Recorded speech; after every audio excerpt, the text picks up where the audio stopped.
Mic ఇవ్వండి.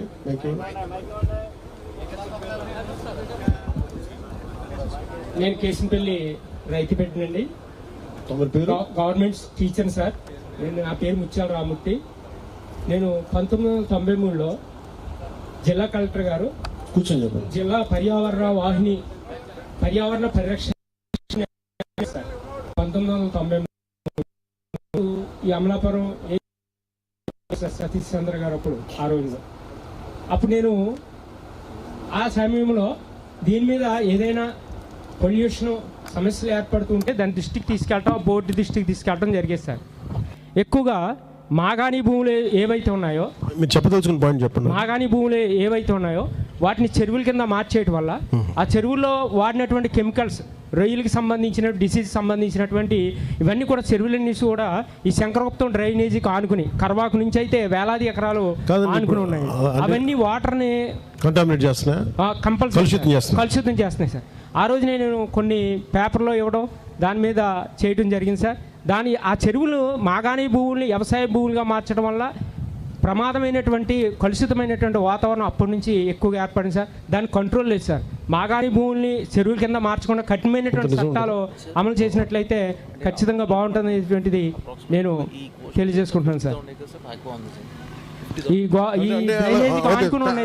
చెప్పదలుచుకున్న point. Okay, thank you. మీరేం చెప్పాలా? ఆయనకి ఇవ్వండి మైక్. మా ఇద్దరు మీరు చెప్పండి. ఈ కొబ్బరి చెట్లు ఇప్పుడు నుంచి ఏంటంటే నర్సరీ కాడి నుంచి ఈ రోజు నుంచి నర్సరీ 4,000 ఎకరాలు, ఎకరానికి 60 చెట్లు, 1,20,000 మొక్కలు, సూద మొక్కలు ఇప్పుడే నాటాలండి. ఇది సంవత్సరంన్నరగా 2 సంవత్సరాలు నాటడానికి వస్తాయి. అప్పుడు ఈ సీట్ వాటర్, ఇప్పుడు సాల్ట్ వాటర్లో సీట్ వాటర్ 2 సంవత్సరాలు ఉంటాయండి. సాల్ట్ వాటర్ కిందకి తీస్తుంది, సీట్ వాటర్ పైకి వస్తుందండి. అప్పుడు నాటుతామండి సంవత్సరంన్నరకి. అప్పటి నుంచి 7-8 సంవత్సరాలకి కాపు రావచ్చండి నా ఉద్దేశం అయితే. ఓకే, మీరు వెనకాల ఎవరు మీరు చెప్పండి సార్. నమస్కారం.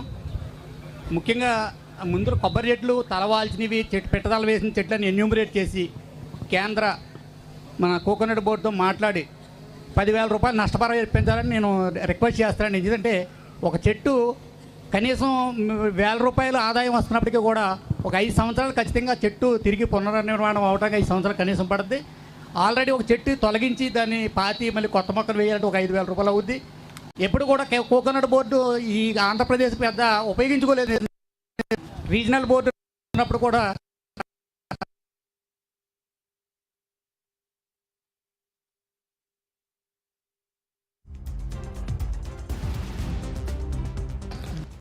స్థాయిలో ఏంటంటే మీరు ఇందాక ఒక విషయం కూడా అన్నారు, జియోగ్రఫిక్ విషయం మీద కూడా అడిగారు. సామాన్యులు దాని మీద దృష్టి పెట్టరు, కానీ అనుభవం ఉంటుంది. ఈ ప్రాంతం ఎలా దిగబడిపోయిందో, గ్యాస్ నిక్షేపాల వల్ల భూమి ఎలా దిగబడిపోయిందో ప్రతి ఇంటి నుంచి, ప్రతి కుటుంబం నుంచి ఆలోచన ఉంది.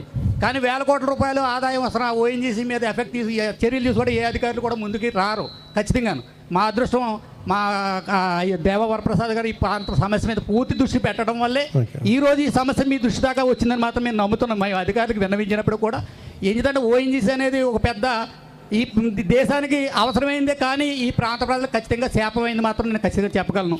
అంచేత నేను మరిన్ని సమస్యలు ఉద్దేశిస్తూ మీ దృష్టిలో పెట్టడం కోసం నేను అప్లికేషన్ మీకు ఇస్తున్నాను. తదుపరి అవకాశం వచ్చినప్పుడు విషయాలు మాట్లాడతాం. Thank you sir. Thank you very much.